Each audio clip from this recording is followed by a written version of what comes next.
Tonight, we welcome you to a brand new show coming hot on the heels of its predecessor, Red Alert Radio. In this format, we concentrate more on keeping an eye on the advances in science and where they might really lead. We monitor new developments that might inadvertently, it says here, have an effect on our health.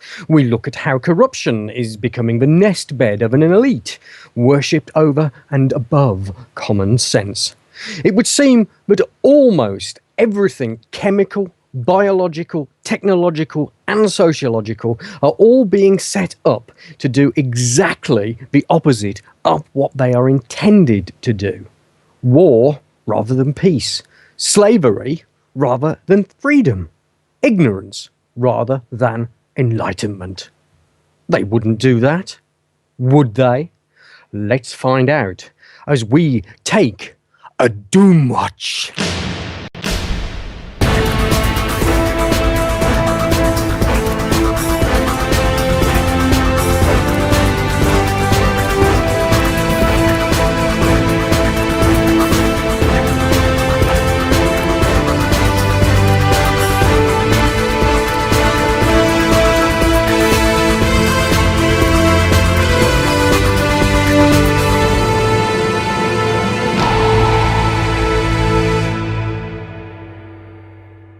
Welcome along to Doomwatch. This sets you up for the weekend in a way that perhaps you've never been set up before. All the talking points that are really hot, all the interesting information that you can bestow on your friends and relations as you wander around the world, telling them what's really going on. And we here at Doomwatch are going to be making sure that you are right in the picture. And speaking of being in the picture, we have a roster of excellent international correspondents who are joining us from all parts of the world to fill you in on what's really going on at the grassroots. And the first gentleman to join us on this brand new series is Patrick Henningsen. Good evening, Patrick. Good evening, Alex. I hope you can hear me okay. Absolutely super. And if you can hear me okay, then we're job done. Fantastic stuff. So what's been occupying you over the last few weeks since we last spoke on a Red Alert Radio? Wow. Well, so much has happened as it does these days. Faster and more furious than ever. I mean, just before we came on the air, Alex, there's been a mass shooting at LAX International Airport. Really? Yeah, and apparently an AR-15 was involved. The weapon of choice of all mass murderers from the way they've been contextualizing things at the moment. Yes, the deadly AR-15 was used. One TSA officer was reportedly injured, perhaps critically. We're not sure at this time, but several others injured or wounded. It's a scene of chaos down there at LAX, and the news media is already on the talking points. President Obama has been briefed of the situation, so not to mention 5 other police agencies on the scene, searching for other multiple shooters. We're not sure if there are others, but it's better to be safe and check. So therefore, they've closed down all inbound and outbound flights. That will cause chaos then. Yeah. So it's a ground stop order in Los Angeles. So that's just happened in the last hour. And you're going to hear more about it. I think the thing is, the world will be watching with forensic detail on this to see exactly how this pans out. And any inconsistencies are literally going to be jumped upon like there's never been anything like this before. Certainly, it seems to be that more and more people are getting woken up to the fact that they should raise their eyebrows immediately they hear anything like this. It just seems that they're playing the same set of cards again and again and again. So, yeah, we'll see how this drama unfolds. I'm sure this will dominate the U.S. media at least. Indeed. And the fact that an AR-15 was used will bring the gun debate back into the national conversation. And which is great timing, considering Obamacare is really tanking at the moment. They can't Patrick, get their you website. are not suggesting that they're doing a distraction exercise here from Obamacare. No. Washington, the government would never do that. They No, would never. no. They would never have. never Not scrap- within their ne- remit at all to distract us from what's really going on by anything false flag. Did I say that? I did say that, and it's only 6 minutes past 6. Goodness me. So let's go into entertainment of a more national level in terms of England and the United Kingdom. This is information extracted from the Guido Fawkes website, which if people haven't seen it, then there is a link to this news story on the Doomwatch show page, which you can find at doomwatch.com. But catch this. This was mind-boggling when I heard it. Police were requesting on behalf of the Crown Prosecution Service, but magazine vendors refrain from selling the latest edition of Private Eye in central London. On Tuesday afternoon, 2 plainclothes policemen asked a vendor working outside Farringdon Station to take down this week's Eye. When the vendor, who does not wish to be named, asked them why, they said it was at the request of the Crown Prosecution Service, specifically because of the cover featuring Rebecca Brooks. Can we even say her name? I don't know.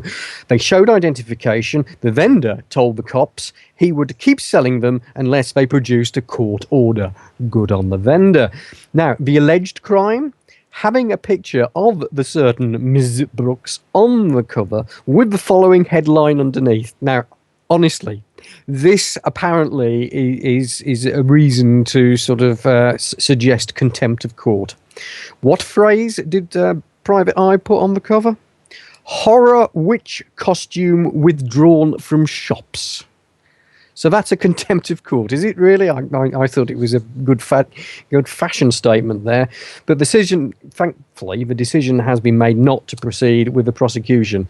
Now, this is where it gets even stranger. Down the road at the nearby Old Bailey, potential jurors in the Brooks case in terms of sort of phone hacking and everything else, potential jurors were asked if they were readers of Private Eye or the Guido Fawkes website during their selection process. If they answered affirmatively, they were excused from jury service.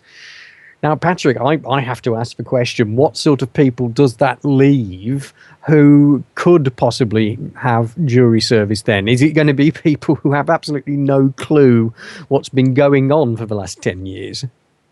Well, it certainly sounds like it. You know, I can't believe in this day and age, in the 21st century, that we would have to read reports like that. It's too much. It's really too much to get your head around. Is that the level of control over the judicial process that the state would like to have, or should I say the Crown would like? It's hard to tell. There is no state. I guess it's just the Crown, and the Crown is whoever says they're representing the Crown. It's not the Queen. I'm sure she doesn't care who reads Private Eye, but there's a number of people who do. Indeed. And they have the badge, they have the title, and it smacks of the highest level of establishment corruption imaginable. But you see, this is the thing. This is all happening in plain sight, in front of people, and they are finding out that these things are going on, and they just shrug their shoulders and go, well. And it's sort of like, yeah, but this is just the tip of the iceberg. All this is happening, and you're just sitting there letting the powers that be continue on with what they're doing. And it is one of these things. I mean, there's been a great big hoo-ha about Russell Brand going on to Newsnight and getting Jeremy Paxman, or should I say Paxman was Russell branded, and him talking about revolution. And yet the people that Russell Brand hangs out with, well, they seem to be the very people that he seems to be complaining about. Well, that's a good question. People get excited. Russell Brand's had his brush with David Icke.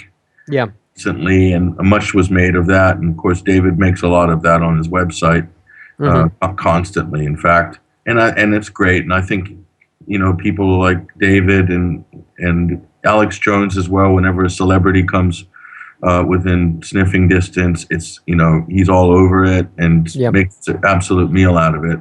And I think it's because they think it lends credence to the alternative media or an alternative view that there are mainstream celebrities that are looking at this information and have a different viewpoint than the establishment. And that could be valid. That could be valid up to a point.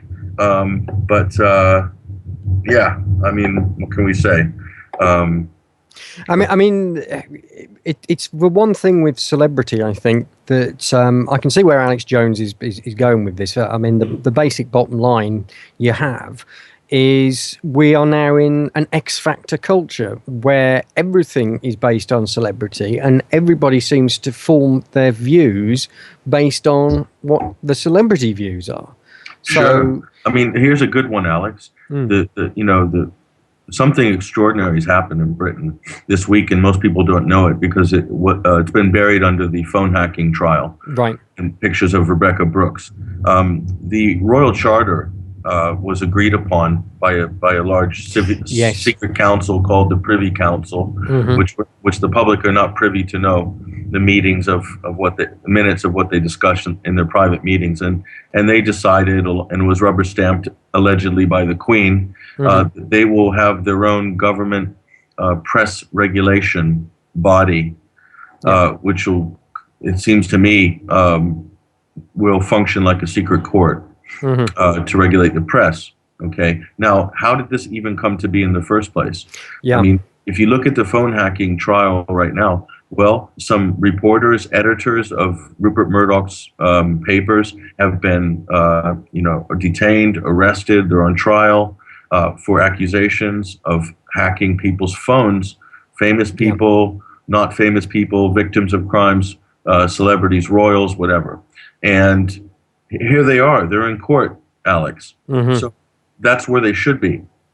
But what the government did, they saw an opportunity with this phone hacking scandal to really inflate it.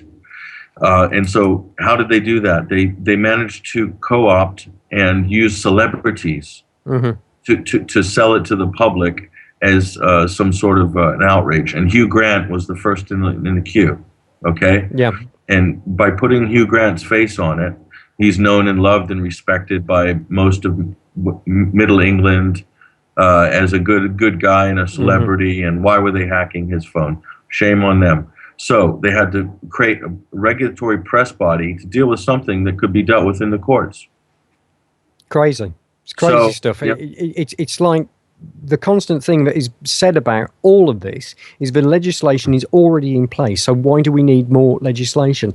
There was an interesting thing that Ian Hislop sent on a recent Have I Got News for You, and indeed was in a more recent Private Eye as well, that there is now legislation in place that if someone is taken to court for alleged defamation of character, libel, whatever else, the rules are already now in place in law, piggybacked within another act, where you have the situation where even if the person who the allegations of having libeled someone or whatever, even if they get off and are found not guilty, they will pick up the tab not only for their own court costs, but also the person who bought the actual action against them. So in other words, it's a no-lose situation for anyone who wants to tackle somebody about having defamation against them.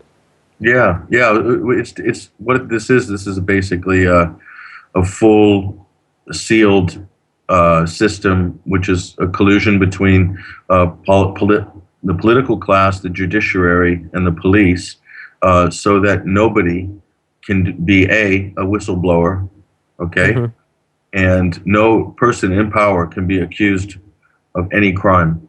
It's crazy stuff. Anyway, everyone, please stay with us. We've got a station break. Lasts about 90 seconds. Don't panic. We will be back. And we'll be talking to Patrick about artificial intelligence in these drones that they are sending everywhere. It's no longer going to be people taking the decision as to whether people live or die. You just can't make it up. Stay with us. It's your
Okay, welcome back. This is Alex G, and it is 17 minutes past 6 p.m, broadcasting to you live from central Peterborough, from the Peterborough FM studios.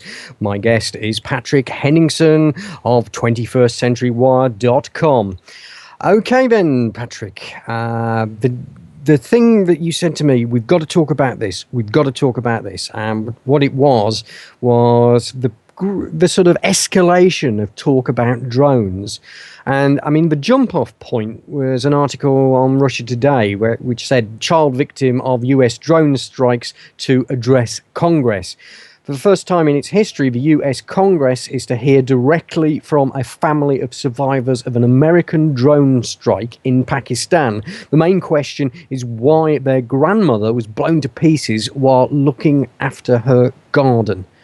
Now, if something happens like this, and we have a sort of escalation of people going, hold on, I was affected by a drone strike. This could literally be the start of a very large snowball rolling down a hill. Yeah, so there'll be no compensation payouts for any victims, any civilian innocent victims, and there have been many in Pakistan. I mean, Pakistan admits it's a very embarrassing situation for the Pakistani government. They're admitting 67 civilians killed since 2008. And I believe there's a UN group that put the number at actually 400. Right. And I've seen numbers even higher than 400. Mm-hmm. That's just since 2008, since Obama has been president, basically. Yeah. And, meanwhile, the Pentagon is claiming that they've killed 2,000 odd militants with all these various drone strikes. And we're just supposed to take their word for it, that all the targets which they've hit and killed are all militants. Okay? So that's step one of the danger here, because it's extrajudicial killing. But the whole purpose of drones is for deniability. Right. It provides a left-wing government with the sort of music to the ears of the people who are against the war, and also right-wing people who don't want the troops to be sacrificed in the war on terror. So this is why the Obama administration adopted it, because it was slick. It was a non-stick situation for the ultimate Teflon president. Okay? And that's why they took the drone route, and with such vigor. Now, there's two problems with this. One is the only reason why drones are proliferating around the planet is because it is a hot market. It's a hot military industrial technology market. And these corporations like Northrop Grumman and Lockheed Martin and Boeing and others, which are detailed in that article on Russia Today, they have a tremendous amount of influence over congressmen and senators in America, because they're promising to bring jobs to those states who basically have anything to do on the engineering or manufacturing side or testing side of these drones. Right. So it's a trend that's been powered by corporations who have bought and paid for most of the politicians.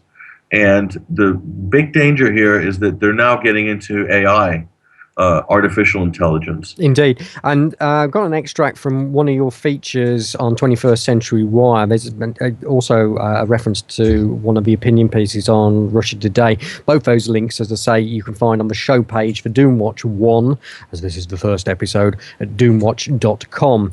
And it says, death by drones. The future of warfare will be decided by drones, not humans. The technocratic nightmare born out of transhumanism and eugenics receives another gift from the military-industrial complex at the expense of humanity. Drones will soon be able to perform targeted killing without the consultation of their human masters, working autonomously, coldly responding to a set of criteria. This latest sci-tech insanity proves that humanity is one step closer to an AI singularity, a moment in the future when artificial intelligence will move beyond the abilities of the everyday human, putting our very existence at risk. To see how dangerous artificial intelligence has become, all one has to do is look at the work of Eliza Yudkowsky, a research fellow at the Machine Intelligence Research Institute, or MIRI. Eliza's work focuses on the evolution of AI self-modification, where strong artificial intelligence, or seed AI, will now be able to program itself, optimizing its own cognitive functions similar to the malevolent computer HAL in Stanley Kubrick's 2001 A Space Odyssey.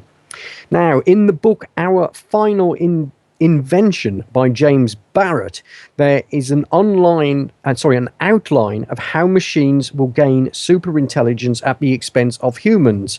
The true human condition is AI superseding human thought, using us to accomplish their own goals. Machine researchers tout the prowess of friendly AI as a way to avoid dystopian future created by machines, appointing industry insiders to program human values into machines, ranging from scientists to economists. It would appear that last sentence is because someone's been watching the Terminator franchise and realizes that this is Skynet coming into being. Yeah, this is, I mean, for a politician or anybody in that sort of sphere, this is the ultimate. It's because now you have complete deniability. Once you devolve the decision-making process to a machine, then you can always blame the machine if the mistake is made. If people are slaughtered innocently for no reason, I mean, but it's not even remotely legal to target and kill suspects of terror. Mm-hmm. Outside of due process anyway, but it is because the U.S. says it is. And that's how their kind of legal justification, that's the level they're on at the moment. But it's even worse, Alex, when they could get it wrong and then say, hey, the machine made a mistake. It was a bad judgment call by the computer. And who do you take to court in that instance? Yeah, you have to sue the computer. So it's going to be, this is the thing with artificial intelligence. It goes into a new legal sphere. Well, I mean, it's sidestepping it, isn't it? I mean, it's one of these things, such as the royal family now being able to completely sidestep any potential investigation in the Jimmy Savile scandal. They've managed to sidestep addressing any of the points and any of the questions that have been raised as to the royal connections with Savile, and indeed what was their knowledge of what he was doing. Yeah, well, those are all, those queries are all very well documented across many different media outlets, mainstream and alternative. And the bottom line is it's that all men are not created equal.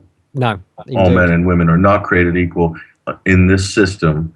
There are those who are above the law, who will never be questioned by police for anything, even an accusation. Yeah. And let alone, any crimes that they would have definitely committed.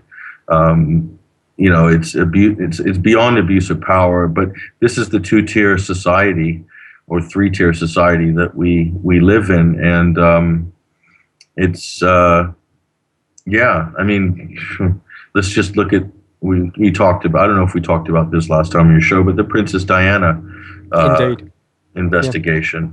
She penned a letter with her own hand, delivered it to her attorney, her lawyer, saying that she suspected that her husband was going to, arrange a car accident for her, and he doesn't even get questioned about it. It's not saying that he did or didn't do it. That's not the point.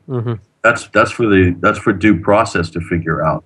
What is the point is that if there's a serious investigation, then they should be, questioned. Sure.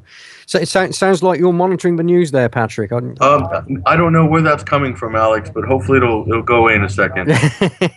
That's the emergency services in LA. Oh, right. Well, yeah, intriguing. I thought I'd shut that down, but apparently it's still it's winding through nicely. Well, there we go. You go through to the next story, Alex, and I'll have that. Okay. Well, what we have next is chemical companies seek to overturn EU pesticide ban that's protected bees. Now, you've all heard about the dilemma with bee populations literally collapsing worldwide. And dare anyone suggest that it's actually some of the agricultural big businesses and what they're spraying which is causing the problem for the bees?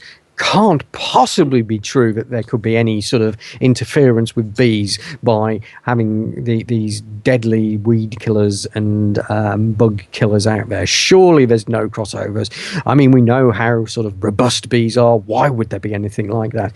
But Passport magazine note that the companies Bayer and Syngenta, two major chemical companies, are seeking to overturn a ban imposed by the European Commission earlier this year on a class of pesticides thought to play a contributing role in the global demise of bees.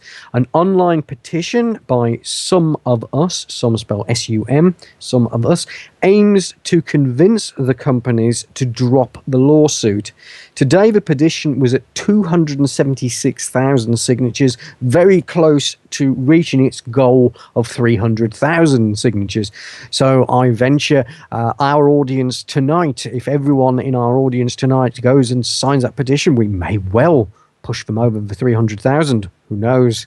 The type of chemical in question is a pesticide that soaks into the seeds of a plant while harming insects which happen to alight on top. So that is what they are looking to do something about. And indeed, the European Food Safety Authority warned that this class of chemicals called neonics would pose high acute risks to honeybees, as reported by European Voice. The companies announced the lawsuits on the same day in late August. Most countries in the European Union, or 15 out of 27, 15 out of 27 counts as most, apparently, in the language associated with this, they wanted the ban, though the vote still fell short of a qualifying majority. However, the European Commission then decided to unilaterally issue a 2-year ban, which will go into effect on the 1st of December and expands on similar pre-existing bans in Italy, France, Germany and Slovenia. And again, this is according to European Voice. So, I mean, the thing is, Patrick, you have the situation where several countries there, and I think we can say several with Italy, France, Germany and Slovenia, have already appreciated what the problem here is, and yet these companies will have none of it.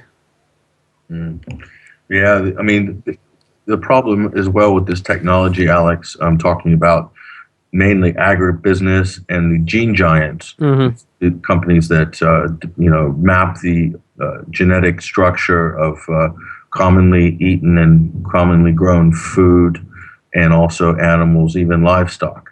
Yep. And the the country that's really driven this industry mainly has been the United States, but a lot of the international headquarters of these same corporations are in Europe as well. Right. Switzerland and Basel, and some of the big pharma companies are also into the agribusiness and the petrochemical industry as well. There's a huge crossover there. They do their own oversight for the most part. Within the corporations, and a lot of governments have devolved that responsibility over to those corporations because in order to save money. For instance, the FDAA, the Federal Food and Drug Administration in America, they gave over that responsibility back to the corporations many years ago as a huge cost-cutting exercise, but that move was actually lobbied heavily by big pharma and Big Gene, because it would give them an opportunity to basically save money, not having to comply thoroughly, and they can get what they really want, Alex, is to get their products to market quicker. Yeah. And so by doing that, they will then use the humans as guinea pigs for doing the trial period in the market itself. And that's exactly what we've seen time and time again. This is the big problem. And again, it gets back to the same theme here, that these companies have bought and paid for every single politician and probably every single lawmaker. And, they bought and paid for the judiciary, Supreme Court, the senators, congressmen, MPs, you name it, whatever. The whole system. And again, it's not just in the USA. We have the problem with lobbying here in the UK as well. It's 28 minutes to 7 p.m. That means time for another station break, a whole minute and a half of it. If you would like to interact with the show, there's a way to do it via text and via email. I will put the little jingle in a moment to tell you how to get in touch via text and how to get in touch via email if you want to add any comments or ask any questions of our guest, Patrick Henningsen. So stand by, stay with us. Here's a break.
And there we go. It is 26 minutes to 7 p.m. You're with Doomwatch with me, Alex G, and my guest, Patrick Henningsen. So, Patrick, our next topic, I don't know if this is counted as an away card for you, but it's fracking. And Russia Today is the place that we're going for this next little item. Judge defeats challenge to medical gag order on health risks from fracking. Pennsylvania authorities have denied a doctor the right to challenge a so-called medical gag rule that prevents him and other physicians from warning the public about the health dangers associated with fracking. Dr. Alfonso Rodriguez of Dallas, Pennsylvania, filed a lawsuit against the state last year, asserting that Act 13 of the 2012 forces medical professionals to enter a vague confidentiality agreement that prevents them from having a completely honest dialogue with patients.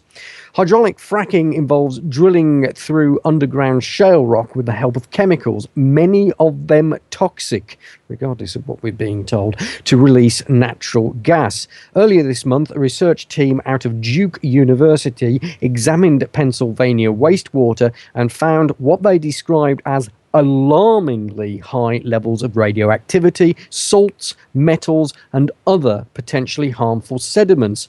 Yet the medical gag rule forbids doctors like Rodriguez from going into depth about the health problems that chemicals from fracking can cause. Critics have said the bill's passage and the court's refusal to grant Dr. Rodriguez the right to speak freely with his patients is an indication of just how entrenched the oil and gas lobby is in state politics.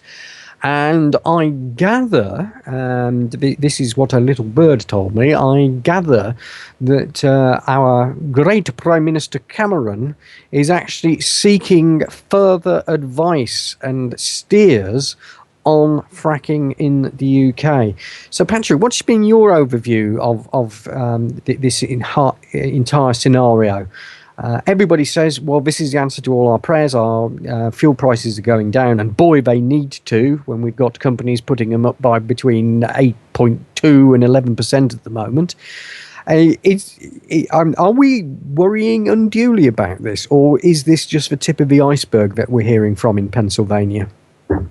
Well, fracking or fractured hydraulic fracturing, this method of extracting gas, this was fast-tracked into the marketplace in North America and Australia a few years ago, before most people even knew what it was. Mm-hmm. Okay, the results from an environmental point of view are disastrous. From a health point of view, disastrous. Huge risks as well of whole areas becoming uninhabitable. In many examples, well documented in those areas. But as you rightly point out, Alex, the industry has an incredible amount of sway, always has done, but has an incredible amount of sway over politicians who are easily swayed by the power of that industrial lobby. And you only have to look at the situation in the UK, where the proponents of fracking are basically trying to tell the public that, the reason why it was such a disaster in the US and Australia is because there's almost no regulation, and we plan to regulate the industry very heavily here in Britain. So it's going to be different here. It's not going to be like that. It's going to be different. Well, the process is exactly the same. Yeah, and you can put political speak on top of it and say, it's not we're much better at regulating here in the UK. But when you have the fact that one of the senior directors of the consortium Quadrilla is embedded in the cabinet office, Lord Brown, that shows you just the level of conflict of interest that is allowed in this country, in this one industry alone. And it used to be the case that people like Lord Brown would do the good and gracious thing and excuse themselves from the decision process, or say that I have the conflict of interest and I'm afraid I will have to step back from this and let someone else intervene. But it seems, are we allowed to say the word scoundrels? Does that actually get us into sort of any lawful legal trouble for actually saying scoundrels about these people? They don't seem to have any conception of what this looks like to people who realize what's really going on. And yeah, sure. And this isn't a labor or conservative argument. This is a political oligarch argument. Just look at the BAE system scandals. Yes. Look at how that was just buried, and look at the conflict of interest that was visible there. Yeah. In terms of billions of dollars and payoffs and bribes and all the rest of it. Everyone lining their pockets for the industry that's the most important industry, which is Britain exporting, technology for military applications overseas when they can't even give body armor to their own troops. But putting that aside, back to fracking. There's the big lies, the two big lies that they use to really try to float the whole idea of fracking. Or lie number one, it's going to create thousands of jobs, and we desperately need jobs. Well, that's not necessarily true. Okay, Yeah. A lot of the labor will be also imported from other countries.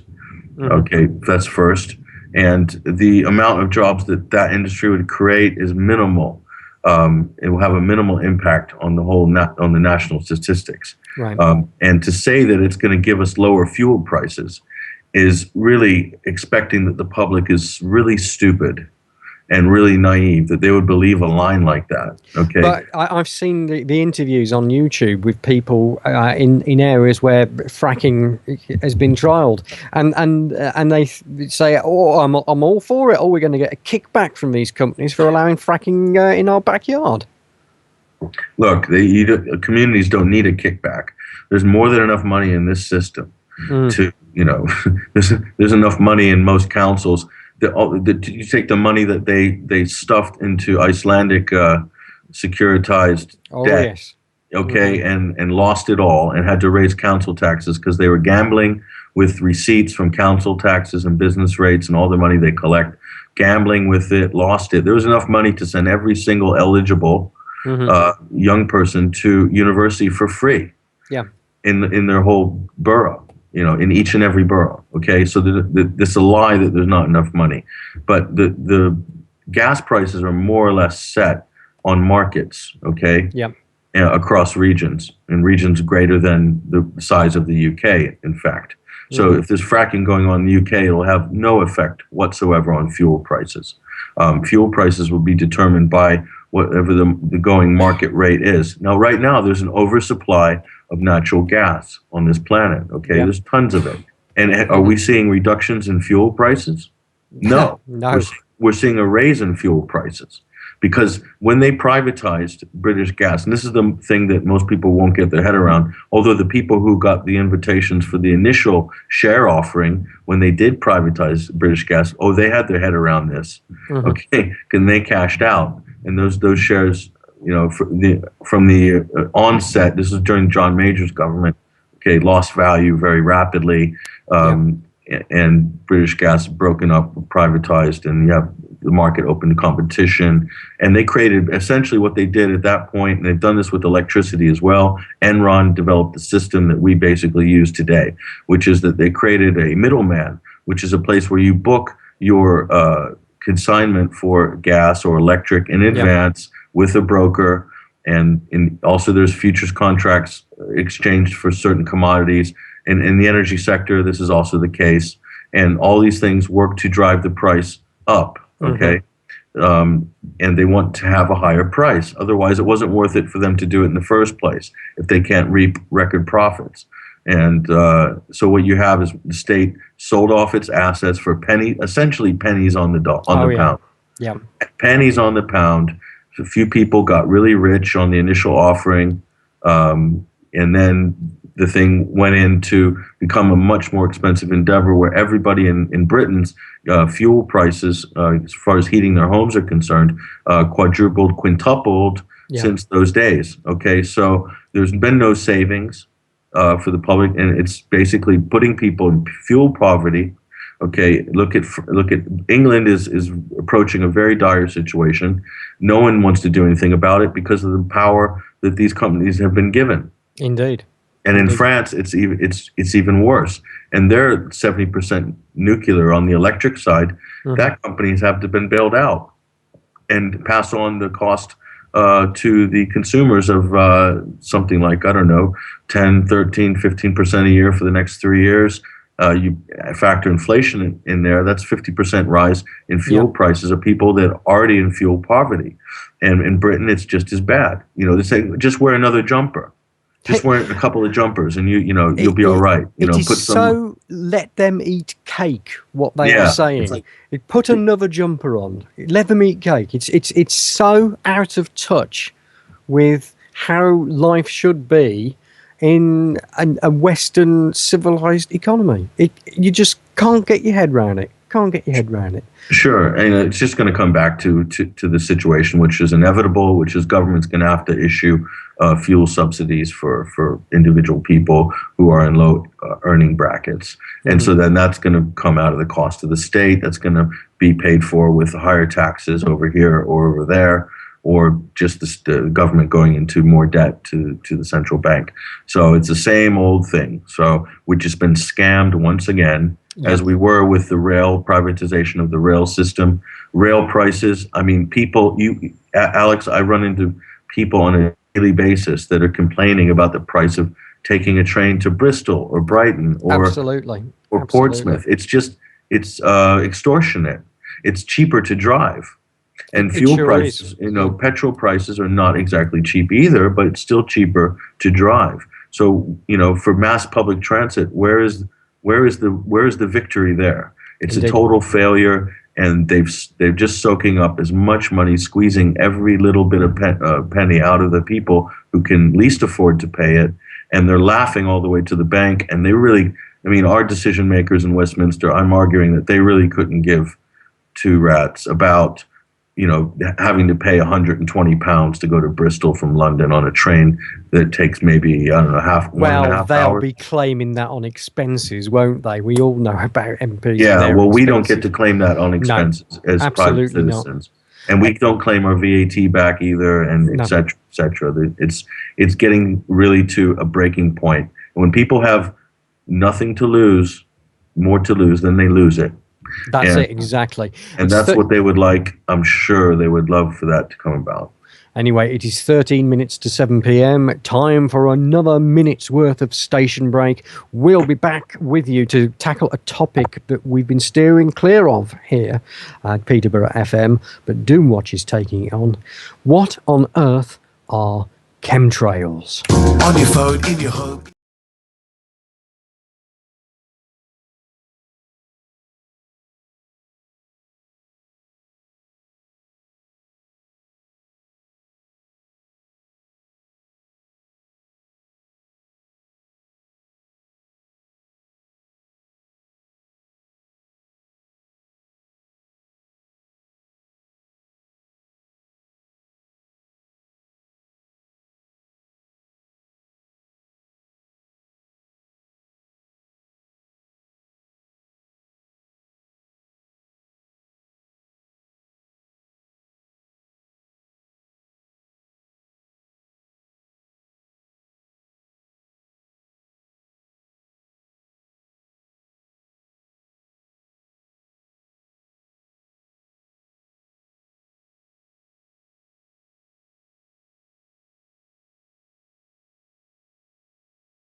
And it's 11 minutes to 7 p.m. Oh, this is Alex G here with Doomwatch, and Patrick Henningsen is here with me.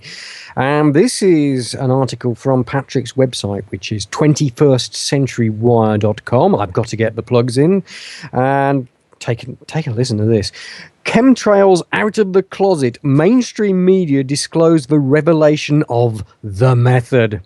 After a decade of denial and concealment of a highly destructive and dangerous experimental practice on unsuspecting humans, this year, in 2013, the mainstream media's information super sewer pipe has begun to unveil the existence of the garbage dump we see when we look above in our once blue skies.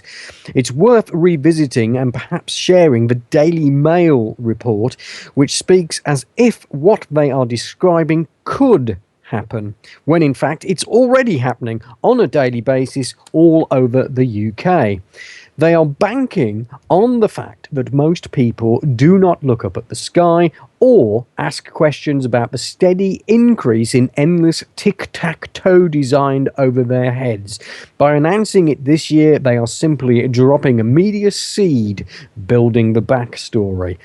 And notice many of the recent attempts to breathe new life into the half-cocked pseudoscience of global warming, climate change, a day late and a carbon dollar short maybe, but that won't stop them from trying it on one more time. All this money and risk to cure global warming. Hardly. You can bet there is a transnational corporate or even a depopulation agenda behind this insane government-sanctioned program.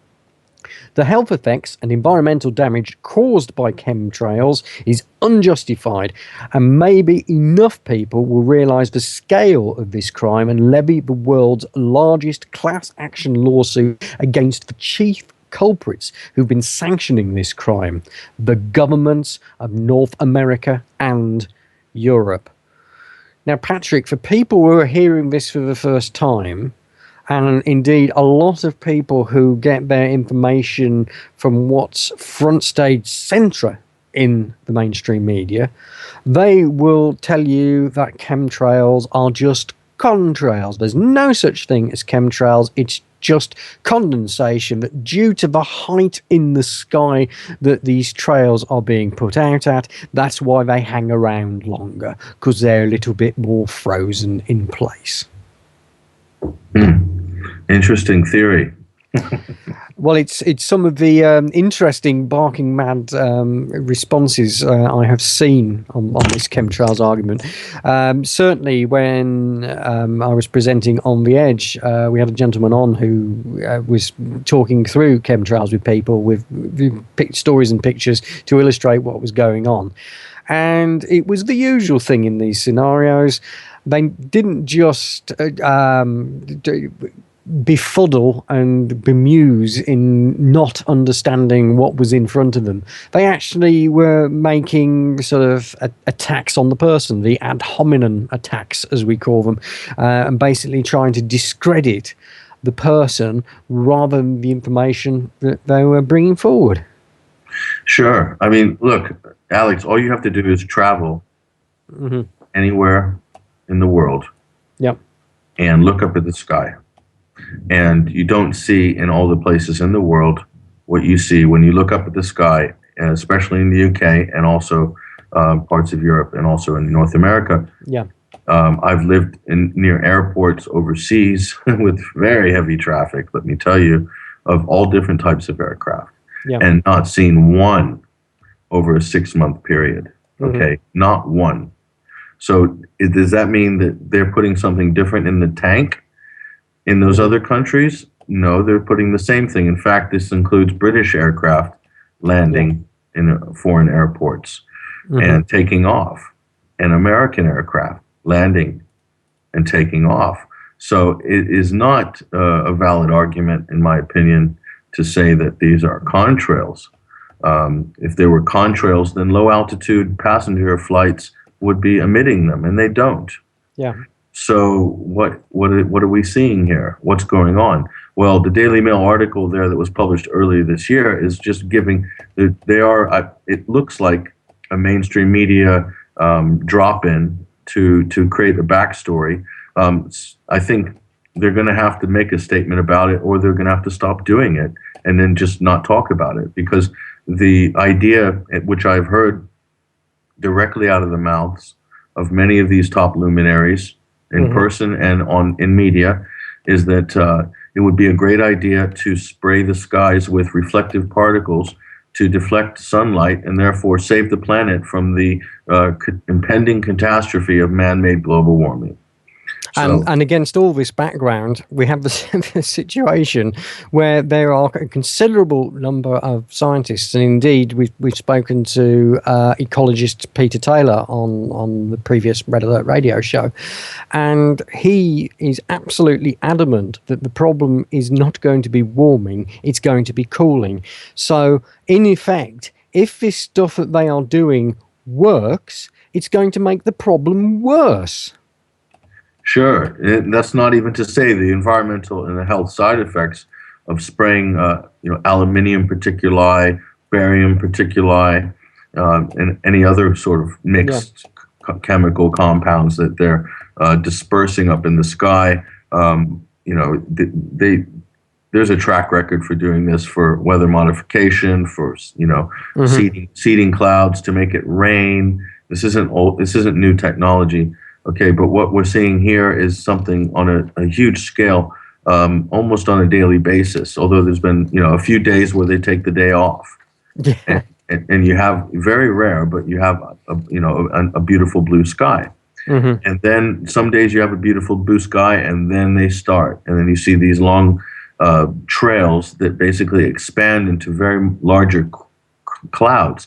Yeah. And to see the crisscross patterns of these trails is incredible. And you can see them from just about any place in the country, especially in London, on certain days. It's unbelievable. It's like, just please stop.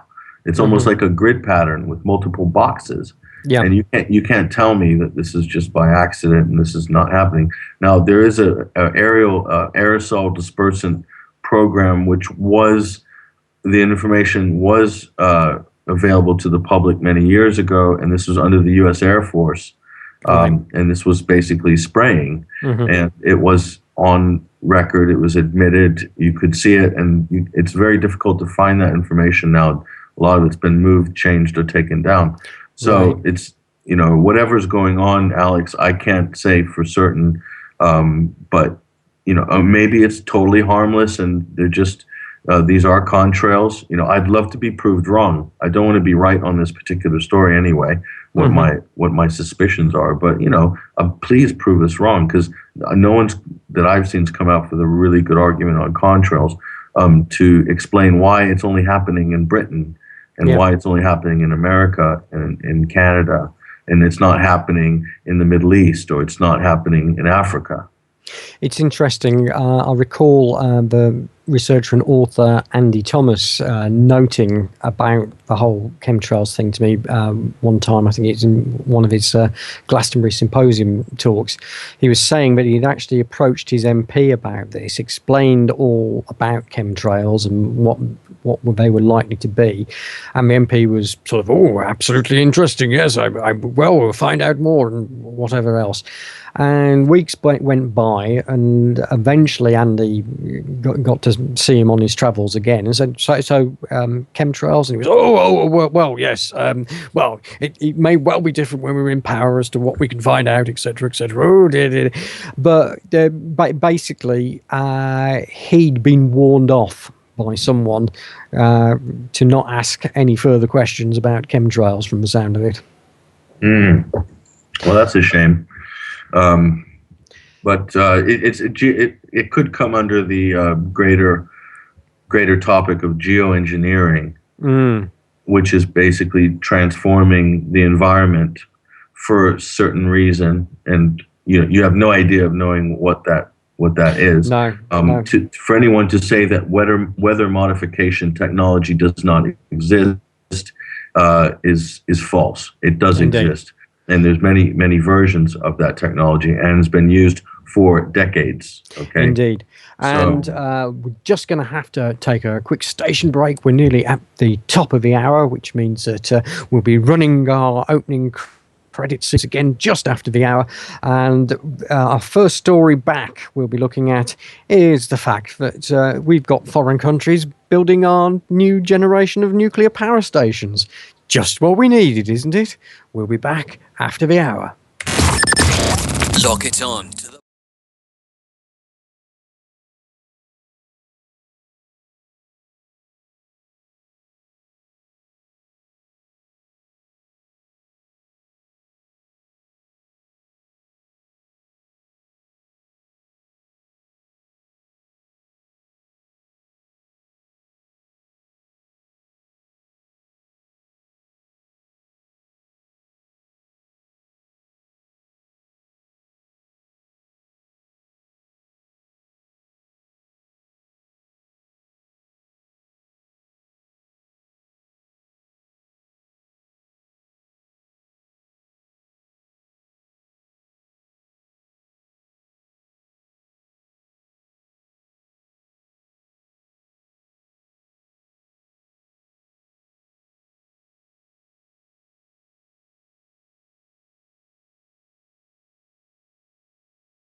And it's 1 minute after 9 p.m. on Peterborough FM. Welcome along to Doomwatch with me, Alex G. And joining me for hour 2 here is Patrick Henningsen. Patrick, welcome back again. Yes, sir, Alex G. All present and correct. That's what we like. Right. This is another story which has been playing the rounds of the mainstream. All sorts of different interpretations, but this one from Russia Today is an intriguing little twist on things, so bear with me while we just plough through this. The UK £16.2 billion nuclear plant contingent on a gas price rise of 127% in the decade. So what's this mean? Britain's first nuclear plant in 20 years is a bet that energy prices will rise. Experts say the new Hinkley Point facility will be the most expensive power station in the world. And if the bet fails, the deal will prove economically insane. The government is taking a massive bet that fossil fuel prices will be extremely high in the future. The Telegraph quotes Peter Atherton and Mulu Sun, who analysed the finances of British energy companies for stockbroker Liberian Capital. The analysts estimate the minimum energy price would need to stand above £121 per megawatt hour within 10 years, which means the wholesale price of gas would have to go up by about 127% over that period. Wholesale prices were about £60 last year, according to the energy watchdog Ofgem. This is the equivalent to an oil price of well over $200 a barrel, compared with about $110 as it stands this week, the Telegraph reports. We are frankly staggered that the government thinks it is appropriate to take such a bet and underwrite the economics of this power station. We are flabbergasted. You don't hear that word much these days, do you? We're flabbergasted that it has committed future generations of consumers to the costs that will flow from this deal, the Liberian Capital analysts say. The $26 billion, which is the £16.2 billion price tag of the two reactors, would be enough to build gas-fired power stations with output 8 times higher, Liberium calculated. For the cost of £16 billion for the 3,200 megawatts to be built at Hinkley, the UK could build 27,000 megawatts of new gas-fired power stations, solving the energy crunch for a generation. Now, Patrick, this looks like absolute rolling, unmitigated insanity. Yeah. Let me just read a little passage here from a book called The Doomsday Machine. All right. It's written by Martin Cohen and Andrew McKillop. And I'm hoping Amazon's sales will spike after that mention. Definitely. Yeah, well, maybe not. But this is a foreword by Steve Thomas. He's a professor at the University of Greenwich. Okay. Yep. And he's an expert on this subject. To listen to many energy experts, let alone the nuclear industry lobbyists themselves, nuclear power is both an essential and inevitable part of the energy mix. Doing without nuclear is said to be a romantic dream. Yet, on the contrary, in its pursuit of the nuclear industry, that seems to be the stuff of idealist dreams. Instead, one of the most puzzling questions about nuclear power is why it is still being pursued. Like a lot of technologies, the earlier versions were not economically feasible, and there was an exception to that. As with any successful technology, over time, we were promised that real costs would fall substantially and technical performance would improve markedly. These benefits would be brought about by a combination of learning. The more you do something, the better you get at it. Scale economics. The larger the output of each facility, the lower the cost per unit of the output. Economies of scale. The more units you produce, the cheaper each unit is. In general, technical progress is championed. Most people's expectations are based on experience with consumer technologies, like mobile phones, televisions, where today's versions are barely recognizable compared to those of 10 or 20 years ago. This sort of development has also been the rule with power generation technology for more than a century. New technologies are introduced, improve rapidly until the technology is fully mature and performance increases, then plateaus. But with nuclear power, it has never followed this expected path. Real costs have consistently and substantially risen over 60 years that the technology has been pursued. Technical performances in terms of kilowatt hours of power given by the amount of uranium or products involved is little better than the newest designs in the 1960s. Yet this technology is being pursued with as much fervor as ever. Okay, so what you only have to look at France, Alex, and EDF is the main operator in France. They are 70% nuclear. Right. And basically, that is the most indebted company in the world. Okay, EDF, they're in the red, big time. They need money they need bailouts from governments, and fuel prices are at record highs in France, and they are totally nuclear. Okay, and the other problem here is when it goes wrong, it really goes wrong. And what are they going to do? Throw their hands up? You stick a plant in the middle of Somerset? Oh, well, sorry, we had a radiation leak. We're really, really sorry. It's not that bad. Don't worry. It's not that bad. But we're not allowed to tell you how bad it is. You'll only get 2 heads rather than 3. So that's sure. So yeah. It's all a pack of lies that the nuclear industry is based on. You only have to do a little bit of research to figure this out. And apparently it's too much time for any politician to invest in. But it's a romantic dream that they're pursuing, that nuclear power is the most advanced form of energy production, and that is not actually true. Okay, this is an old-fashioned technology. Uranium reactors are outdated. They only exist for one purpose and one purpose only, and that is to create weapons-grade material for the military-industrial complex. That's it. Yep. Otherwise, there's no point. That's why Britain got its first reactor many, many years ago. I think it was in the late 1950s, and that's the only reason it exists. It's what it produces on that back end that is really meaningful, because that allows you to be a nuclear power in terms of military, and and only those with nuclear arsenals are allowed to sit on the UN Security Council. So do you understand how this puzzle works? It's very clear.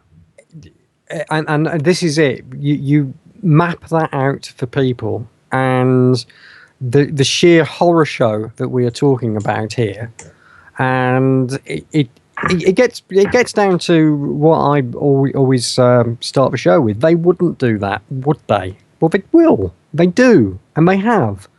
And to imagine that this technology is being relied on just for the reason that they put out there as the top line is naive at best.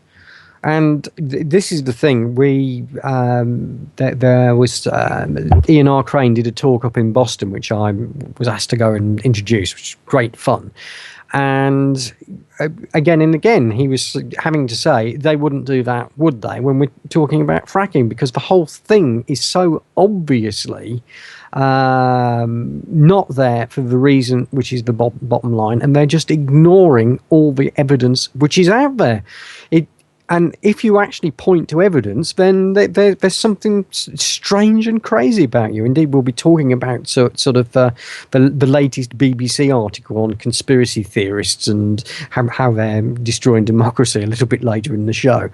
But I mean, what's your take on this idea that there are so many different hidden sources of energy out there that we don't know about, the alleged free energy? I mean, are these things a fable, or are they a reality, and the patents and the plans for all these are stuck in multinational corporations' vaults, not to see the light of day in the foreseeable future? Well, there are many, many technologies that have not seen the light of day. That's a fact. There's many, many sources to support that. But just on talking about the nuclear issue, okay, that had advanced societies pursued alternative nuclear reactors, like, say, thorium, for instance, or or plasma nuclear reactors. Had they pursued that around the Second World War, we would be living in a very different world right now and with much less risk. But the reason they pursued the uranium direction was because of the Manhattan Project, because of the A-bomb. Right. Yeah. Nuclear power was born from a military solution, a mass weapon of mass destruction. Okay.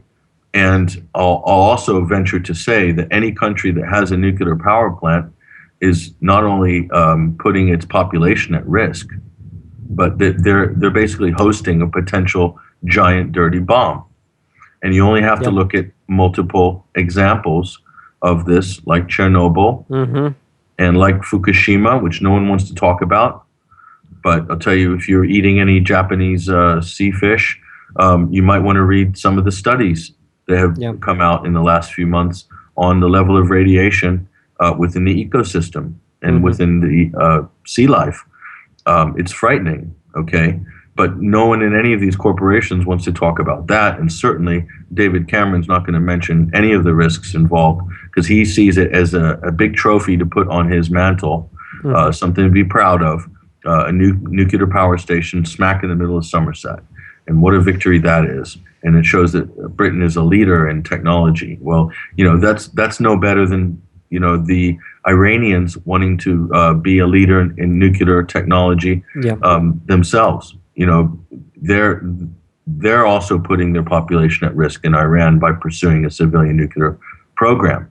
And every single one of those reactors is a target as well. In a pending air attack by Israel or the United States.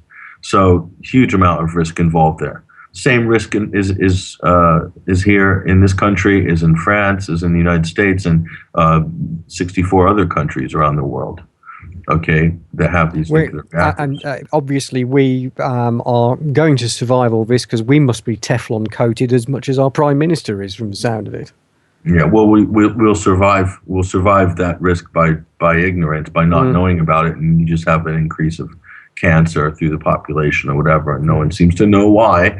But this is the problem with all these technologies where radiation is involved. They are destructive. They are unhealthy. There are alternatives. Free energy is a catch-all term that has quite a few things below it in various categories. And these are solutions that have been proven, that have been tested, and have been shelved and put underground by interests that were able to either A, buy it or put the person out of business or kill the person. And people have ended up dead working on free energy type solutions and applications, So, I mean, I've seen the stuff, plenty of demonstrations of it. It's real. It's specifically, Alex, in the automotive industry. Yes. Okay. Yes, indeed. They're talking about, we shouldn't rely on foreign oil. We rely too much. You hear this in America all the time, right? The only thing you would have to do is basically change the standards that you have on the fuel right now. There were standards and technologies and inventions and applications available 80 years ago to get over 100 miles to the gallon. Exactly. Okay, 1930s, Alex. Yeah. And we're still, if we get 40 miles to the gallon, that's a fantastic mileage. Right? Well, that was something, again, Ian Crane was saying in this Boston talk. He was saying the average of car consumption, mile per gallon, is constantly kept at 35. So if you take all the cars produced and average it out, it always comes to 35. And and they say there's no cartels operating in the industry. Yeah, it is a cartel, and that's exactly why we're stuck with what we're stuck with as the sort of dominant consumer product. And anybody that comes up with anything to compete with that is either regulated, not given a license, or bought out, or physically moved out of the picture. Okay, so we're stuck with we're half-grade, antiquated, archaic solutions for power and energy. And if you speak to any of the energy ministers in Westminster or in Washington, which I have, in Europe, in Brussels, which I have, working on the European Commission, and you start talking to them about, green energy, alternative energy. Their idea of green energy or green alternative energy is all based around the same model, which is the old model, which is this centralized creation of energy and then distributed out from a central point.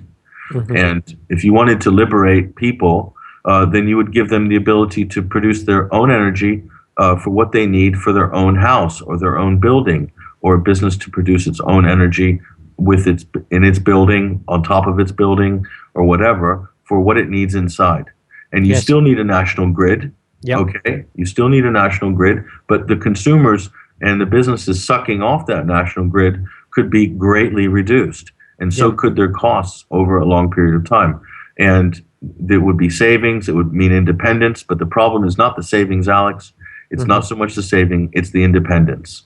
Right. That is the one thing that big companies and governments that they collude with do not want people to be self-sufficient. Indeed. Because it means that they're independent not only in terms of energy, but in terms of mind. And you have much less ability to control and to manipulate people. The situation right now is dire in the UK with regards to the cost of gas. And electric is fastly approaching that watershed mark as well. Gas is already unaffordable. So to heat your home is unaffordable. It's not affordable. Wages are going down. Indeed. Jobs are scarce. Price of food's going up. And what they're doing is they're squeezing the population more and more. And this will continue, Alex. It's not going to get cheaper. It's going to get more expensive. And you have a situation, people are just working to pay their basic bills. There's no chance of saving money. There's no chance of getting enough time to be politically engaged with the system. You're basically running like a rat around a treadmill. And that's exactly where they want us, and that's exactly where we are. It's a dire message, and we need to take a station break at this point.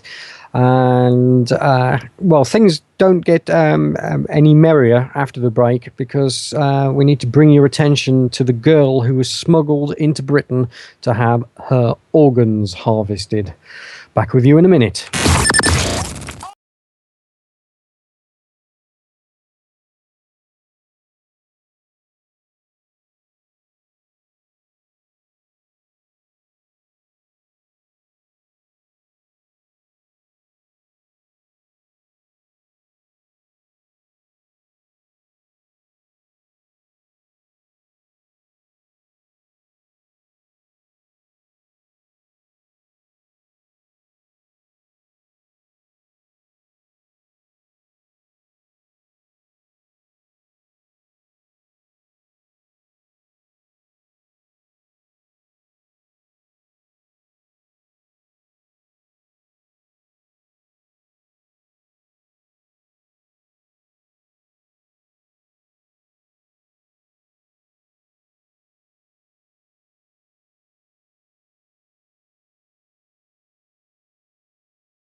Up to 8 o'clock, and well, we had a mention there, Patrick, of the Manhattan Project, and I know that a lot of people have great objections to the fact that if any of this was really happening, nobody could keep this a secret. Well, what we are exposing here on the show is that they're not keeping it secret, and having a control of the mainstream media by actually having big stakes in the media has led to the fact that we can be led away from what the truth is.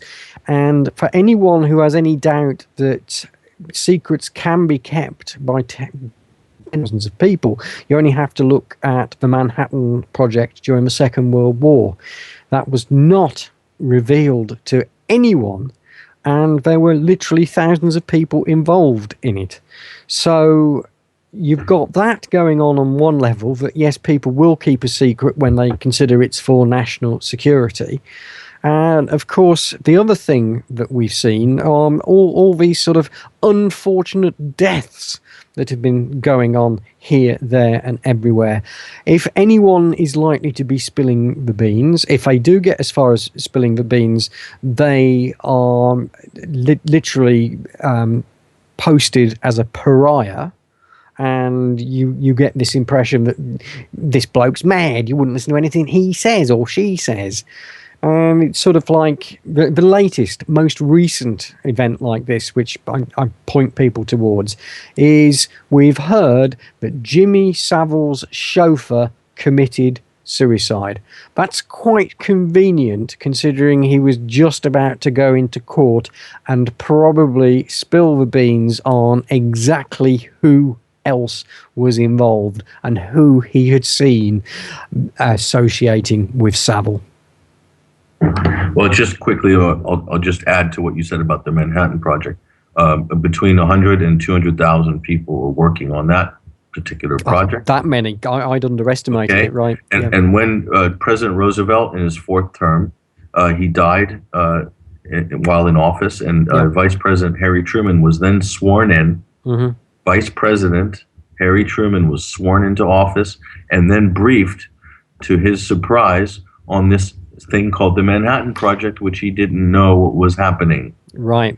Okay, just to let people know, whenever you hear that, how could they keep that a secret? I don't know. I can't tell you. If I got a penny for every time, or a pound for every time someone said that to me, I'd be a rich man right now. I think you could put it at a penny, basically, and still be a rich man, definitely. But Jimmy Savile's chauffeur, how unfortunate that he couldn't make it to testify in court or to say anything or just even to be alive. Mm-hmm. Basically. So he was, he was committed suicide, was suicided, whatever. Mm-hmm. We may never know, or maybe we will know what happened. But was anybody surprised to see that story? No. Some people, we were horrified to see it, but we weren't surprised. That shows you the level of trust we have in this system, which is definitely got corruption in it. Yeah. And every politician in Westminster and Washington will say, no, none of us are corrupt. Yes, corruption exists, but it's none of us. We're not involved. It wasn't me, Gav. It wasn't me. No. Yeah, it wasn't me. Every police officer. Yeah, there's bent coppers, but not any of us. And bent judges. Mm-hmm. I'm not a bent judge, but maybe there is, but it's not me. So it's the same old thing. And so that nexus between government, judiciary, and police is the sort of iron triangle that rules the society that we live in.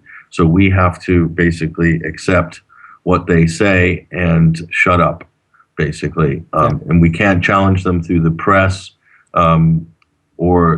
That's just not that option is fastly going out the door right now under this particular regime. And that is frightening, because when you lose freedom of speech and when you lose the freedom of the press, you lose everything. Yeah. Because anything can happen to anybody in secret, and that's it. So, whistleblowers will go to the police, and certain people will not be questioned. And so the thing will never see the light of day. So it's basically what they're saying is we're going to allow corruption to happen. And, but you, if you do anything wrong, we're going to throw the book at you. The plebs, the serfs, the whatever, the slave class. It's a two-tier system. It is a two-tier system. It's always been a two-tier system, Alex. It's just that we had an opportunity to create a more just, a more egalitarian society in the 20th century and in the 21st century. And the powers that be don't want that to happen anymore. No. They've had enough of this experiment, and they want to get back to a two-tiered society with an oligarchy and a little thin crust above that. And then the majority of people working poor, and and they'll tell us till they're blue in the face that we're stakeholders in this society. You're a stakeholder. You see that word is thrown around constantly in the last 10 years, as if Yep. you're a stakeholder, but we're not a shareholder. We may be a stakeholder in their system, but we're just certainly not qualified enough high up the ranks to be a shareholder to reap any of the benefits. And only the law of diminishing returns. Yep. And I can't tell you how many examples that you can put up to back up this. Well, here's one. If we're talking about people as fodder and people as revenue streams, then this story from the Telegraph is probably absolutely sort of perfect to demonstrate what we're talking about. Girl smuggled into Britain to have her organs harvested. The unnamed girl was brought to the UK from Somalia with the intention of removing her organs and selling them on to those desperate for a transplant. Child protection charities warned that the case was unlikely to be an isolated incident, as traffickers were likely to have smuggled a group of children into the country. The case emerged in a government report which showed that the number of human trafficking victims in the UK has risen by more than 50% last year and reached record levels. A total of 371 children were exploited, with the majority of them being used as slaves or sexually abused. They included 95 children from Vietnam, 67 from Nigeria, and 25 from China. Others hailed from Romania and Bangladesh. Now, again, if this was some dystopian movie, then I would imagine it would have a great deal of problem getting this past the censors. But this is actual reality as reported in the Telegraph.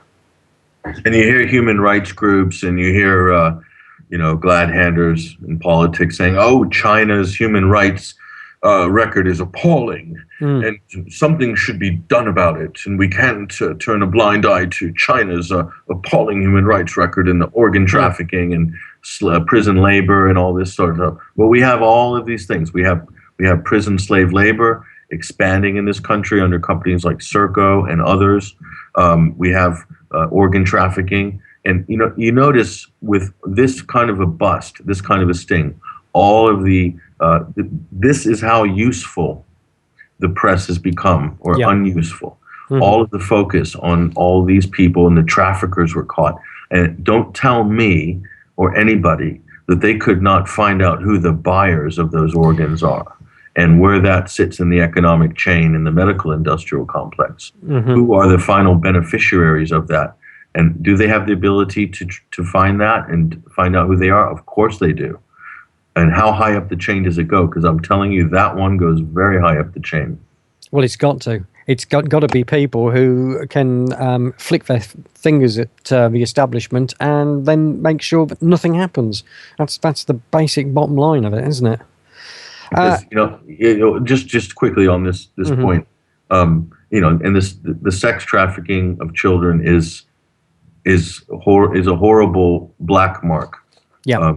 To allow something like that to go on and proliferate in the way that it has is terrible. But are we reaching a point in society where we'll traffic them in for sex, and then when they're done with them, they'll harvest their organs and then chuck them in a bin? I mean, this is a horrible thing we're talking about, Alex. But this is exactly what we're looking at here. And where's the demand coming from? Where are the real profits for all these activities? Where's the money trickling up to? That is the big question. Yeah. And the press has the ability, the budgets, the resources, so do the police, to get to the bottom of that issue. And it seems to stop right at street level, and then that's it. Done and dusted. No more questions. Nice headline, great horrible story, and people are, oh, it's horrible. Where's the demand coming from? Again, these questions cannot be answered, but we can only guess. It's 7:30 on a Friday night at Peterborough FM. You're listening to Doomwatch with me, Alex G. Coming up in the next segment after this station break, we ask the question which Boiling Frogs Post, a website of some note, have latched onto after reading a BBC editorial piece. Are conspiracy theories destroying democracy? Back with you shortly. You're listening to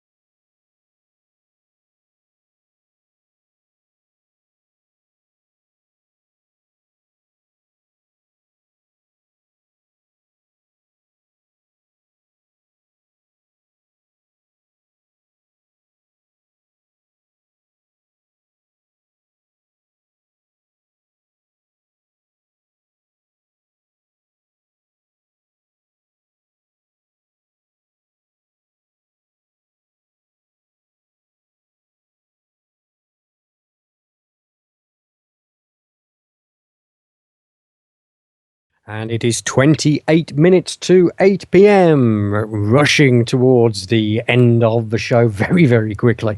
You have about 23 minutes with us till the end of the show at 5 to 8 to this evening.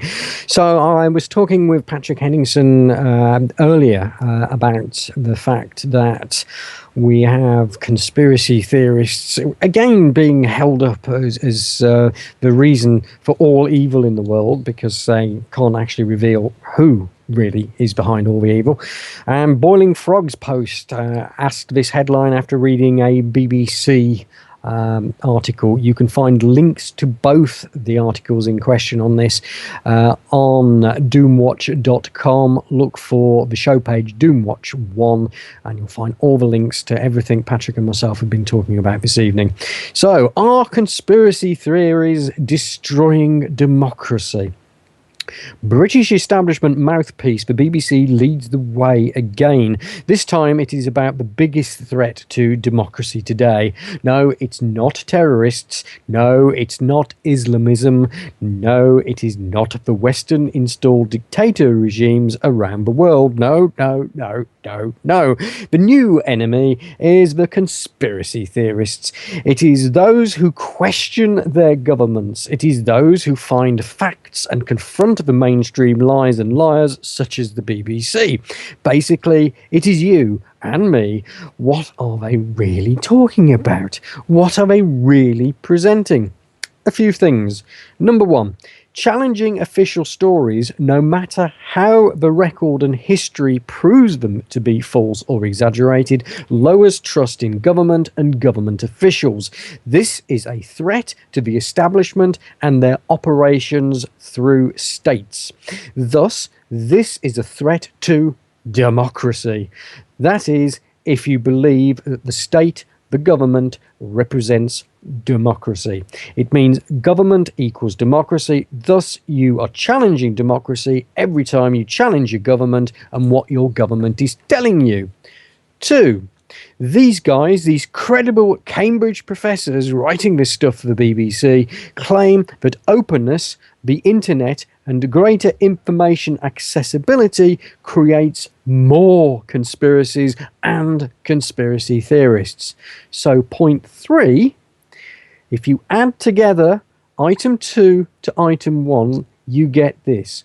Openness and greater information accessibility leads to more conspiracies and increases the number of conspiracy theorists, and that, my friend, presents the greatest threat to our democracy today.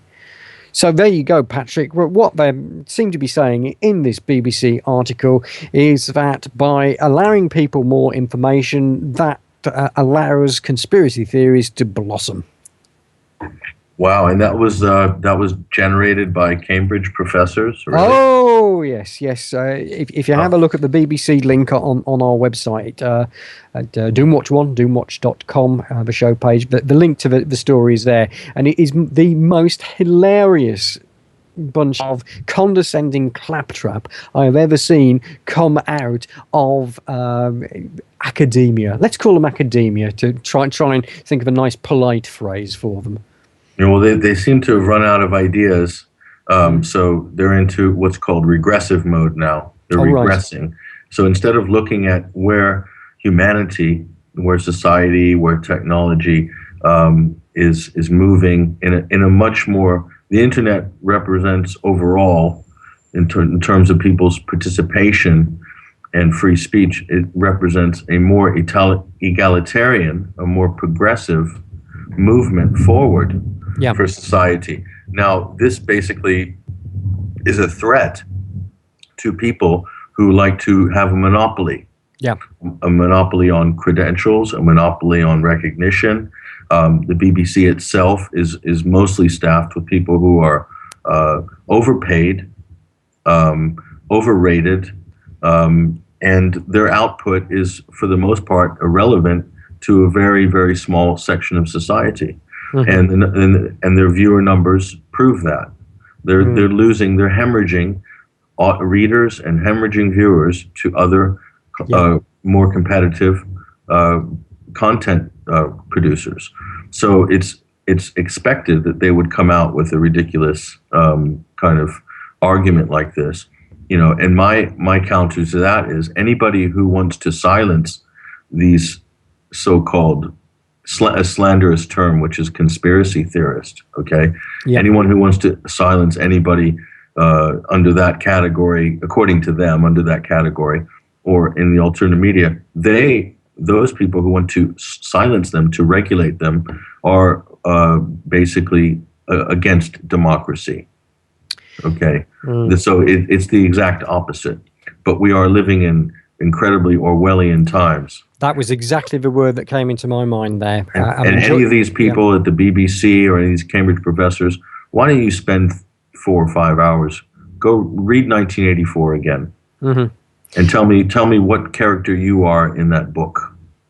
Indeed. Okay. That book will be banned again one day, I'm sure.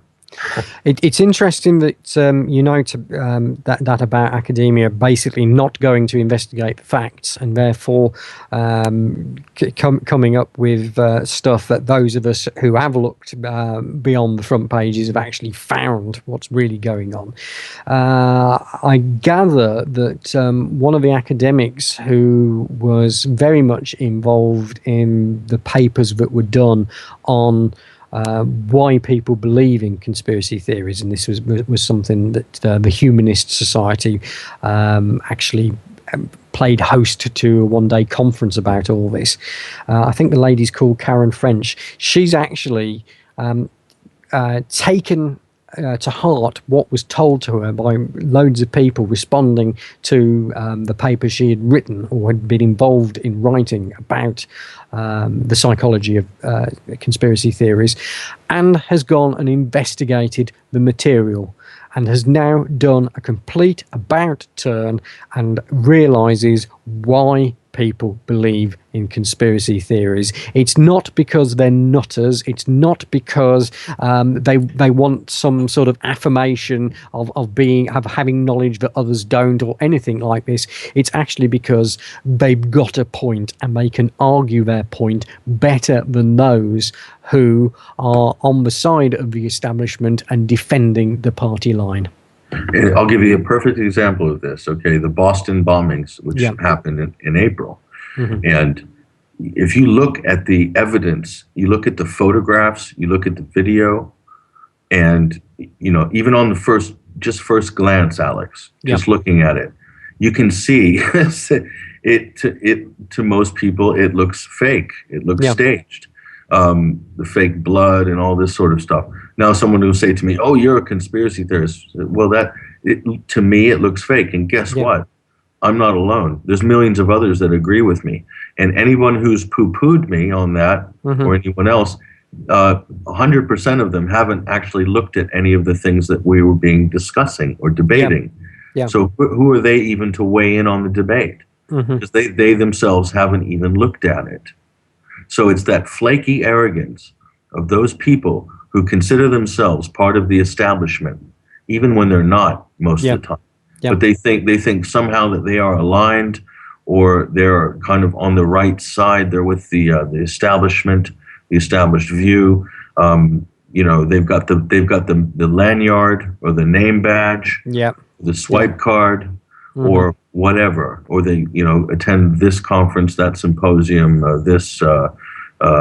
then they get 6 weeks paid holiday a year. Therefore, they are part of the establishment, and they will defend to the hilt the establishment line, because to go against that, they risk all of those things that I just mentioned. Yeah. They risk losing those, and that's exactly why they have the view that they do. And this is the thing. It is the culture of fear, isn't it, that plays in the background.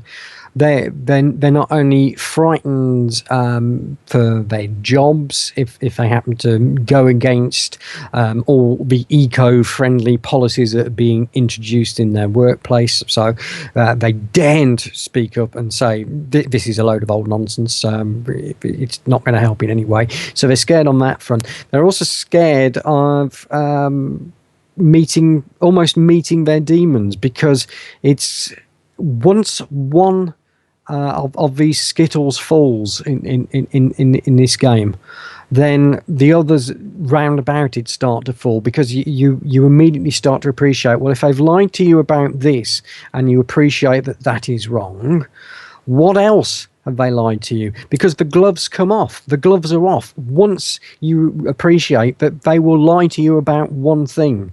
That's when the House of Cards comes down.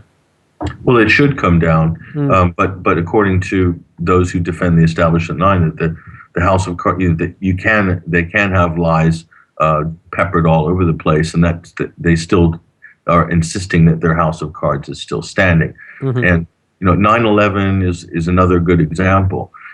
If I talk about 9/11 to somebody that hasn't even given it a second thought, they'll say, oh, well, who did it then? If it wasn't Osama bin Laden and the 19 hijackers, 7 of whom are alive, who didn't actually die on that list. And you say that to people immediately, it's like, oh, that can't be right. And it's like, well, go and look it up. It is right. It is right. 7 of those faces that were put up weren't even involved in that. But anyway, they say, well, who did it then? Who did it? And, are you saying the government did it? And I'm like, how am I supposed to know who did it? I'm not director of the FBI or director of the NSA. How am I supposed to know who did it? I'm not going to bother theorizing on who did it. But what I will tell you is, so you're telling me that a passenger airline hit the Pentagon and vaporized on impact? So is that what you're telling me? Because I don't see any passenger airline in front of the Pentagon. And there's a latest CCTV little extract snippet that suddenly appeared in the last few days as well. And there's nothing there. There's nothing there. And it's sort of like, well, come on, explain. If that is for genuine footage, which of course is going to be the defense that it wasn't the genuine footage. If that's for genuine footage and there's this little explosion, but no plane involved in making that explosion at an angle where the plane penetrated the Pentagon, what goes on? So if that one aspect of the 9/11 attacks, just take the Pentagon, for example. Now that was clearly a fabricated incident, a fabricated disaster where we've told one thing happened and it clearly something else happened. So you take that one huge lie and you then say to yourself, well, if they lied about the Pentagon, then what else might have been lied about? Is it possible? Or if you're an establishment person, and I've convinced you that no passenger airline hit the Pentagon on 9/11, and I've convinced you that, are you then going to believe the official story on every other aspect of 9/11? Or can you? Can you actually do that? And this is basic critical thinking. And we're meant to suspend our basic critical thinking, our basic analysis, our basic logic, our basic understanding of the laws of physics, even on about 9/11, and that's what's being asked of the population. And most people have agreed that they're going to do that. And those who haven't done that, who have actually taken a line of inquiry, who've basically used critical thinking, they're being called conspiracy theorists by people and culture makers at the BBC. Well, I'm going to ask those people. So what are you actually afraid of here? You're covering for something that you don't even know about, that you haven't even looked into. Absolutely. So look into it. But what's that going to mean? It means that you might not want to work for the BBC anymore. The same network that broadcast Building 7 collapsing when the Building 7 was visible behind the news presenter when she was announcing it collapsing. And Explain that to me, but it was explained in a court in Horsham recently of someone who didn't want to pay their TV license because the BBC got their intel a bit too quick on the gun and announced the collapse of 7 before it happened. Yes, they read the news release before the actual event happened. It's 14 minutes to 8 p.m. We need a short station break now, and we run up until 5 to 8, so we've got 2 more stories to fit in on the other side. Facebook trialing new technology to track users' behavior online. Is Halloween Satanists' Christmas? Stay with us.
And it's 12 minutes to 8 p.m. You've got 7 more minutes with us. That's Alex G, that's me, and of course Patrick Henningsen on the other end of the line. So very quickly into the first of our 2 remaining stories. Facebook trialing new technology to track users' behavior online. This is the Daily Mail. Have you noticed the Daily Mail get all the good stories and then get sort of completely dissed by everyone? I wonder if there's some predictive programming going on there. Anyway, the story. Facebook wants to get inside users' heads with new capabilities to track and analyze their behavior across the social network. Not content with collecting huge troves of data about users' lives outside of Facebook, executives want new capabilities to track users' minute interactions with the service itself. New technology would allow them to start collecting data on details like how long users hover their cursors over elements on the page and whether their news feed is visible as they browse the site. Oh, we keep talking about Facebook and this sort of corporate company on the stock exchange everywhere, and they just keep tightening the grip on people's information and knowledge, and yet we all just keep going on there and telling them all about our cats. Yeah.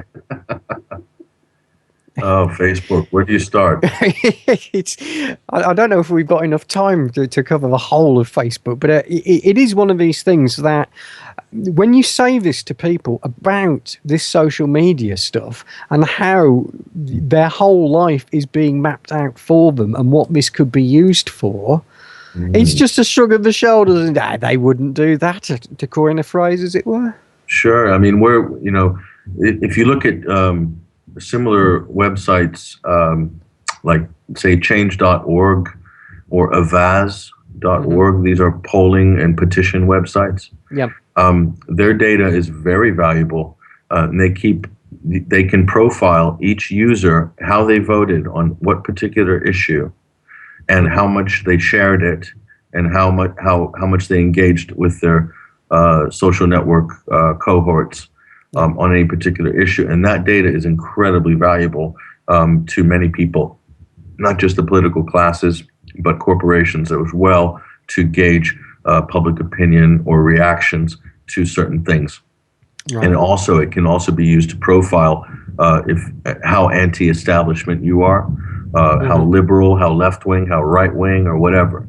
And so Facebook, same sort of situation. What's the worst thing about Facebook that I've seen recently is people going in order to, say, create a case against somebody for some accusation, which I've seen actually done recently. They will go through their page and look at how many things they've liked or shared, even if it wasn't something they posted. Let's say it's on 9/11, and to in order to paint them in public, with the big media organizations doing this, to paint them as a conspiracy nutter or mentally deranged. Okay, so taking things completely out of context. Even if you shared or liked it, that means that you somehow represent that idea. Yep. And that's not a case. And these things are mostly done on the social network, basically in private with friends, with other friends of friends looking on. And it's not actually done for public consumption. And so, it's what I've said to people: be very careful what you put on Facebook, because it will be misinterpreted and used against you if and when the time comes. Anyway, we've only got 3 minutes left, and I did want to squeeze this in about Halloween, because I had a woman ranting to me on Facebook about this, and it's nothing like that, it's just a bit of fun. Anyway, from the Henry McCaw website, and I gather he's not a popular character at the moment for sort of dissing other people within the truth movement. Halloween is Satanist Christmas. Behind the playful facade, Halloween celebrates perversion, which is the real meaning of the occult.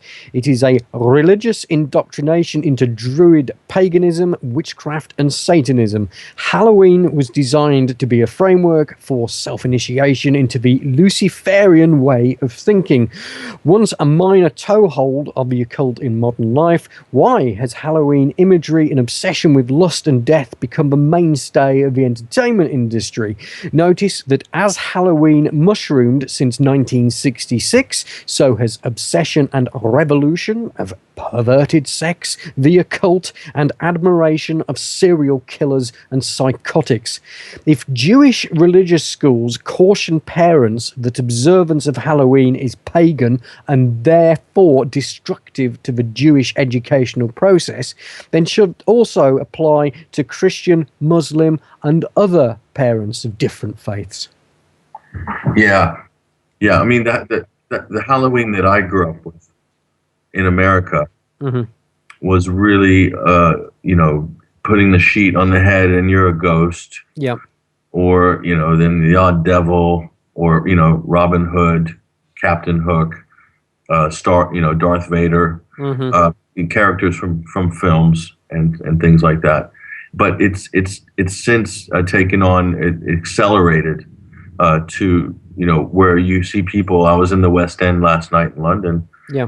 To see people look like they just came out of Casualty, literally walked off the gurney after a car accident, and they're walking around with their face completely half torn off with blood, and then that mixed with a mini skirt and tight garter stocking and high heels.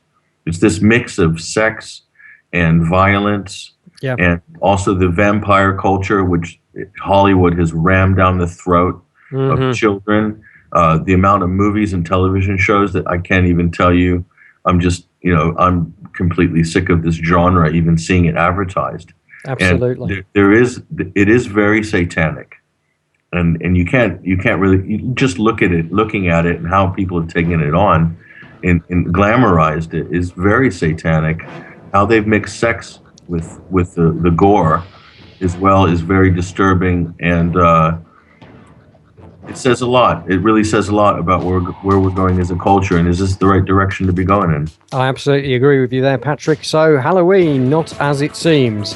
You've been listening to Doomwatch with me, Alex G, and my special guest, Patrick Henningsen. Patrick, thanks once again for an absolutely thrilling 2 hours. We'll be back with you same time next Friday, 6 p.m. on Peterborough FM.